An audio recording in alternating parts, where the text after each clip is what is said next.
자, 인공지능 시대에 살아남으려면 새로운 기술을 배워야 한다. 뭐 이런 이야기 정말 많이 들어보셨을 거예요. 근데 오늘 우리가 다룰 내용은요, 단순히 스킬 하나 더 배우는 그런 차원의 이야기가 아닙니다. 훨씬 더 근본적인 변화, 바로 여러분의 가치가 평가되는 방식 그 자체가 완전히 바뀌고 있다는 거죠. 시작부터 좀 도발적인 질문 하나 던져볼게요. 불과 2년 뒤인 2026년, 과연 인공지능이 여러분이라는 존재를 인식할 수 있을까요? 만약 이 질문에 바로 네 라고 답하기가 좀 망설여진다면 오늘 이 내용을 끝까지 주목하셔야 합니다. 왜냐면요, AI가 주도하는 세상에서 나도 모르게 보이지 않는 존재가 될 위험이 있거든요. 그래서 첫 번째 주제가 바로 구조의 시대입니다. 지금까지 우리가 경력을 쌓아왔던 방식 있잖아요. 뭐 코딩 배우고 디자인 배우고 이렇게 개별적인 능력을 하나씩 탑처럼 쌓아 올리는 거요. 근데 이 방식이 왜 더 이상 통하지 않게 되었는지 한번 제대로 파헤쳐 보겠습니다. 바로 여기서 핵심적인 패러다임의 변화를 볼 수 있는데요. 이게 정말 흥미로운 지점이에요. 과거에는 당신 무얼 할 수 있습니까? 즉, 내가 가진 능력들의 총합이 곧 나의 가치였어요. 근데 이제는 질문 자체가 바뀌었습니다. 당신 어떻게 구조화되어 있습니까? 여러분의 경험과 지식들이 어떻게 유기적으로 연결돼서 당신만의 고유한 판단을 만들어내는가?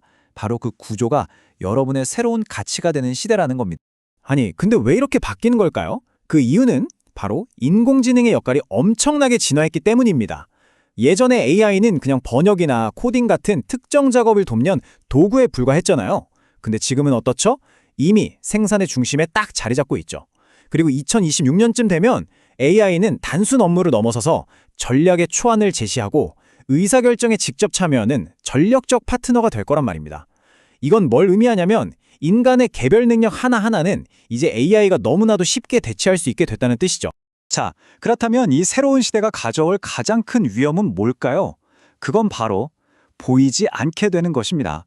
만약 AI가 여러분만의 고유한 구조를 이해하지 못한다면 여러분은 시스템 안에서 사실상 존재하지 않는 말 그대로 투명한 존재가 될 수 있다는 거예요. 생각해보세요. AI가 주도하는 세상에서 모든 기회는 시스템에 의해 추천되는 것에서부터 시작될 겁니다. 그리고 그렇게 추천이 된 다음에는 어떤 특정 문제를 해결하기 위해 시스템으로부터 호출을 받게 되겠죠. 하지만 만약 여러분의 능력이 제대로 구조화되어 있지 않다면요, AI는 여러분을 추천할 수도 호출할 수도 없게 됩니다. 결국 그 어떤 기회와도 연결되지 못하는 거죠. 이게 바로 투명한 존재가 된다는 것의 정말 무서운 의미입니다. 자, 그럼 이제 문제점에서 해결책으로 한번 넘어가 보죠. 이 위험에서 벗어나기 위한 핵심, 바로 여러분의 삶과 경험을 데이터로 구조화하는 겁니다. AI가 파트너로 삼고 싶어하는 설명 가능한 인간이 되어야 한다는 거죠. 여기서 가장 중요한 포인트가 바로 이겁니다. AI는 우리 머릿속에 뒤죽박죽 섞여 있는 경험이나 기억을 읽을 수가 없어요. 오직 문서화되고 잘 정리된, 즉 구조화된 기록만을 읽고 이해할 뿐입니다. 과거와 현재의 개인을 이렇게 비교해보면 그 차이가 훨씬 더 명확해져요. 보세요. 핵심 자산은 이제 스킬을 쭉 나열한 이력서가 아니라 여러분의 모든 것을 연결하는 디지털 스레드입니다. 가치를 증명하는 방식도 결과물을 그냥 보여주는 게 아니라 내가 어떤 판단 과정을 거쳤는지 그 모델 자체를 제시하는 걸로 바뀌었고요. 정체성 역시 나는 개발자다 같은 하나의 직업명이 아니라 여러 상황에 맞는 역할들의 집합이 되는 겁니다. 자, 그럼 구체적으로 어떻게 우리 자신을 구조화할 수 있을까요? AI 시대를 준비하는 개인이 꼭 갖춰야 할 3가지 핵심 구성 요소, 그 도구들을 소개해드리겠습니다. 첫 번째는 라이프 디지털 스레드입니다.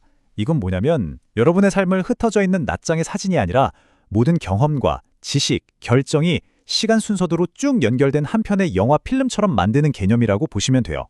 두 번째는 AI 온톨로지. 말이 조금 어렵게 들릴 수 있는데 쉽게 말해서 AI가 여러분을 이해하기 위한 문법이라고 생각하시면 됩니다. 여러분의 수많은 경험들이 각각 어떤 개념에 속하고 또 서로 어떻게 연결되는지를 AI가 읽을 수 있도록 정의해주는 거죠. 마지막은 디지털 트윈입니다. 이건 단순히 그동안 뭘 했는지 보여주는 포트폴리오가 아니에요. 여러분의 과거 데이터를 기반으로 해서 이 사람은 앞으로 이런 상황에서 이렇게 판단하겠구나 하고 예측하게 만드는 동적인 모델입니다. 여러 번 만에 고유하고 일관된 판단력을 증명하는 가장 확실한 방법이죠. 데이터를 구조화한다는 게 정확히 무슨 뜻일까요? 이 슬라이드를 보면 좀 더 감이 오실 거예요. 하나의 경험을 중심으로 그게 어떤 개념에 속하는지, 다른 경험과는 어떤 관계를 맺는지, 또 어떤 속성과 맥락, 그리고 시간을 갖는지를 하나하나 정의하는 과정입니다. 바로 이렇게 해야만 AI가 비로소 여러분을 제대로 이해할 수 있게 되는 거예요. 이렇게 우리 자신을 구조화하려는 노력이 결국 우리를 어디로 데려갈까요? 그건 바로 AI에게 대체되는 대상이 아니라 AI를 나의 파트너로 만들어서 나를 더 강력하게 만들어주는 증폭기의 위치로 이끌어줍니다. 이 비유가 정말 모든 걸 아주 명쾌하게 설명해 주는 것 같아요. AI는 강력한 고성능 엔진과 같습니다. 만약 여러분이 구조화되지 않은 그냥 낱개의 부품 상태라면 이 강력한 엔진의 힘에 밀려서 그냥 치워질 뿐이에요. 하지만 여러분 스스로를 아주 견고한 자동차 프레임으로 만든다면 어떨까요? AI라는 엔진은 바로 여러분의 프레임에 장착돼서 누구보다 빠르고 멀리 나아가게 만들어줄 겁니다. 그리고 이건 한 번 하고 끝내는 작업이 절대 아닙니다. 끊임없이 이어지는 선순환 시스템이죠. 경험을 하고 그걸 구조화된 데이터로 기록하고 기존의 구조에 연결하고 그 구조를 바탕으로 더 나은 판단을 내리고 그걸 행동으로 옮겨서 또 새로운 경험을 만드는 것. 이 순환을 계속해서 유지해야 하는 겁니다. 자, 이제 결론에 다다랐습니다. 새로운 시대의 승자는 가장 빠르거나 가장 똑똑한 사람이 아닙니다. 바로 가장 잘 설계된 사람이죠. 여러분의 새로운 생존 전략은 이제 속도가 아니라 설계에 달려 있습니다. 2026년 인공지능 시대에서 살아남는 사람은 가장 똑똑한 사람이 아니라 자기 삶을 가장 잘 구조화한 사람입니다. 이제 우리에게 던져지는 질문은 무엇을 할 수 있는가가 아니라 당신은 어떻게 구조화되어 있는가입니다.